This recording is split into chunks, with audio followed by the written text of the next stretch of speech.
Ketegangan Venezuela Amerika Serikat kini memasuki babak ke-7 dan skalanya tak lagi simbolik. Tanker disita di laut terbuka, armada Angkatan Laut Amerika Serikat dikerahkan besar-besaran, sementara militer Venezuela bersiaga penuh. Washington menyebutnya penegakan sanksi, Caracas menyebutnya pembajakan. Di tengah blokade total dan pengejaran tanker ketiga, China, Rusia, dan Iran justru menyatakan dukungan terbuka pada Maduro. Ironisnya, konflik ini terjadi atas nama keamanan, tapi resikonya justru menyeret kawasan Karibia ke ambang perang. Lalu, apakah ini masih tekanan ekonomi atau sudah berubah menjadi konfrontasi militer terselubung? Jangan di-skip, karena ada satu detail krusial yang membuat situasi ini jauh lebih berbahaya dari yang terlihat.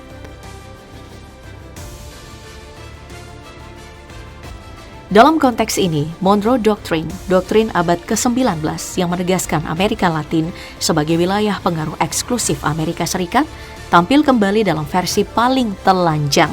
Bukan soal demokrasi, melainkan kendali sumber daya. Apa yang kini disebut banyak pihak sebagai Trump Doctrine adalah Monroe Doctrine yang diperkeras. Amerika Latin diposisikan sebagai wilayah kepentingan strategis mutlak. Pernyataan Jenderal Laura Richardson memperjelas arah itu. Litium di Argentina, Bolivia, Chile, emas dan minyak Venezuela, minyak Guyana, hingga 31% cadangan air tawar dunia dikategorikan sebagai keamanan nasional Amerika Serikat. Tidak ada bahasa hak asasi atau kedaulatan, hanya daftar mineral dan energi. Maknanya gamblang. Kedaulatan sumber daya Global South dianggap ancaman bila berada di luar kendali Washington.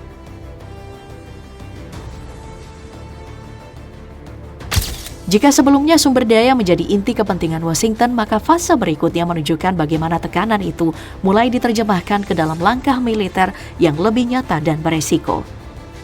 Memasuki rentang 20 hingga 30 November, eskalasi Venezuela Amerika Serikat bergerak dari ancaman diplomatik ke sinyal konfrontasi langsung.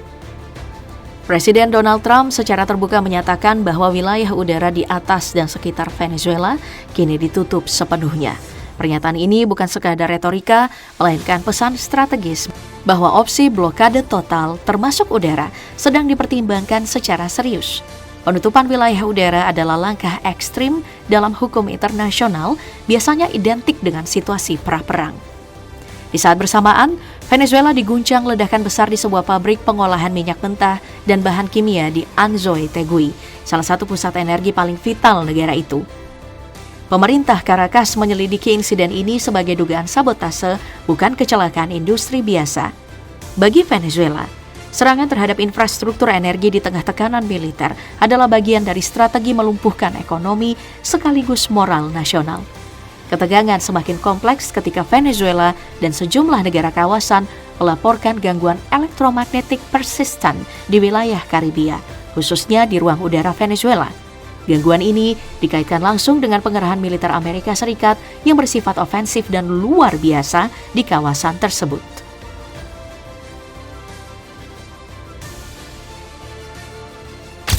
Jika fase sebelumnya ditandai perang senyap dan sinyal pra-blokade, maka awal Desember menjadi momen ketika tekanan politik berubah menjadi konfrontasi terbuka.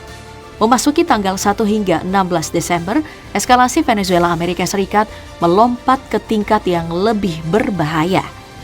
Presiden Donald Trump menurut laporan Reuters, secara langsung memberi ultimatum kepada Presiden Nicolas Maduro meninggalkan Venezuela dalam waktu 1 minggu dengan jaminan jalur aman.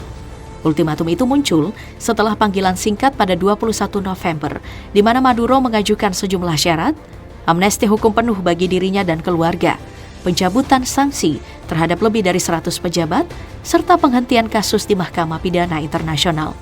Trump menolak hampir seluruh tuntutan itu.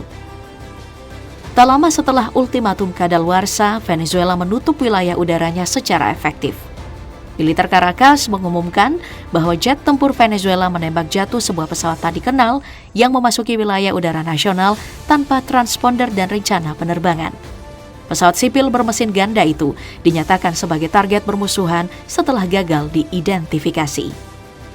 Pada saat yang sama, Amerika Serikat menyita tanker minyak Venezuela pertama sejak pengerahan militer besar-besaran dimulai. Trump menyebut penyitaan itu sebagai langkah penegakan sanksi, sementara Caracas menyebutnya pencurian dan pembajakan internasional. Washington kemudian mengumumkan blokade terhadap seluruh tanker minyak yang dikenai sanksi dengan satu pengecualian mencolok, Chevron. Perusahaan Amerika Serikat itu tetap beroperasi, bebas pajak dan royalti, dan terus mengekspor minyak Venezuela ke Amerika Serikat.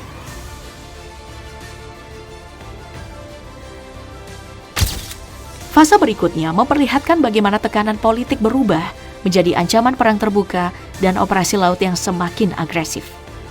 Pada rentang 17 hingga 22 Desember, eskalasi Venezuela Amerika Serikat memasuki tahap yang paling eksplisit sejak krisis ini dimulai.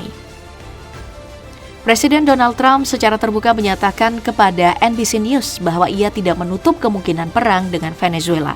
Pernyataan ini datang setelah Washington mengumumkan blokade terhadap tanker minyak yang dikenai sanksi, menandai pergeseran dari bahasa tekanan ke bahasa ancaman militer langsung. Dalam kalkulasi geopolitik, ketika opsi perang disebut secara terbuka oleh Presiden Amerika Serikat, itu bukan lagi sinyal, melainkan peringatan. Di lapangan, ancaman tersebut segera diikuti dengan tindakan.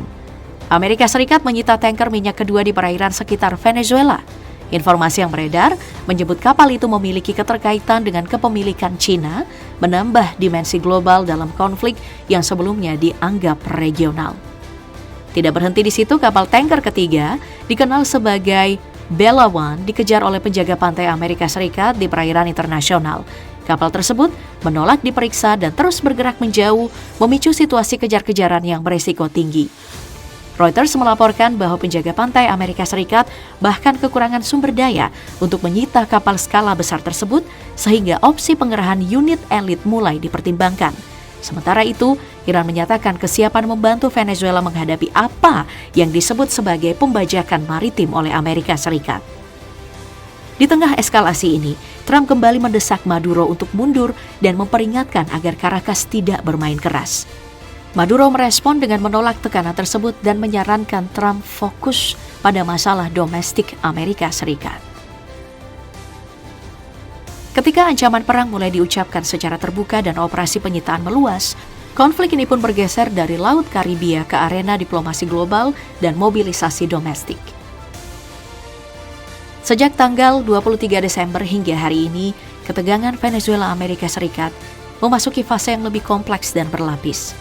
Pemerintah Venezuela secara resmi meminta sidang darurat Dewan Keamanan PBB untuk membahas apa yang disebutnya sebagai agresi berkelanjutan Amerika Serikat. Di dalam negeri, Maduro mengambil langkah yang jarang ditempuh oleh rezim yang dituduh otoriter, mendistribusikan senjata kepada warga kelas pekerja dan milisi sipil. Pemerintah menyebutnya sebagai strategi pertahanan rakyat semesta. Pesannya jelas, jika intervensi militer terjadi, Venezuela tidak akan menjadi medan operasi konvensional, melainkan wilayah perlawanan rakyat. Sementara itu, Amerika Serikat memperluas kehadiran militernya secara senyap namun signifikan. Laporan menyebut pengerahan pesawat operasi khusus, termasuk CV-22 Osprey dan pesawat angkut C-17 ke pangkalan-pangkalan di Karibia seperti Puerto Rico.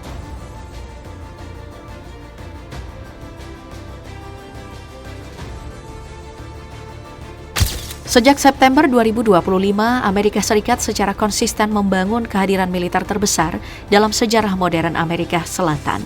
Operasi yang dikemas sebagai perang melawan narkoba dengan nama Operation Southern Spear yang melibatkan lebih dari 26 serangan terhadap kapal yang dituduh sebagai penyelundup narkoba di Karibia dan Pasifik Timur, menewaskan sedikitnya 99 orang. Namun skala pengerahan jauh melampaui kebutuhan interdiksi. Kapal induk terbesar dunia USS Gerald R. Ford, kapal perusak berpemandu rudal, kapal amfibi, kapal operasi khusus hingga pesawat B-52, F-35, dan pesawat intelijen dikerahkan dengan jarak serang Venezuela. Trinidad dan Tobago pun memberi izin penggunaan wilayah udara dan bandara, menjadikannya basis operasi kunci Amerika Serikat di kawasan. Di tingkat global, dukungan terhadap Venezuela datang dari China, Rusia, dan Iran. Beijing dan Moskow mengecam penyitaan tanker sebagai pelanggaran hukum internasional, sementara Iran menyebut pembelaan terhadap kedaulatan Venezuela sebagai perjuangan bersama Global South. Dukungan ini tak terlepas dari konteks lebih luas. Ukraina, Taiwan, dan Timur Tengah, di mana Amerika Serikat juga berhadapan dengan poros kekuatan yang sama. Venezuela menjadi front line dalam konflik sistemik antara unipolarisme dan dunia multipolar. Di dalam negeri Venezuela, sikap oposisi pun terbelah. Sejumlah tokoh oposisi terseret skandal lobi asing dan bahkan menyebut intervensi militer sebagai tindakan cinta yang dimanfaatkan Maduro untuk menegaskan narasi ancaman kolonial dan penolakan terhadap pemerintahan boneka. Sementara itu, laporan menyebut peran Israel dalam mendorong perubahan rezim diikuti sikap Uni Eropa yang memperpanjang sanksi sambil bungkam atas serangan laut Amerika Serikat, menegaskan adanya standar ganda barat. Kedepan skenarionya terbuka. Eskalasi bisa berujung pada mundurnya Maduro, konflik terbatas berkepanjangan, atau perang terbuka regional.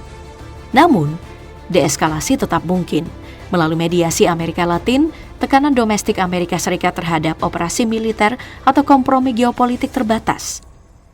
Venezuela kini bukan sekadar krisis nasional. Ia adalah titik uji arah dunia.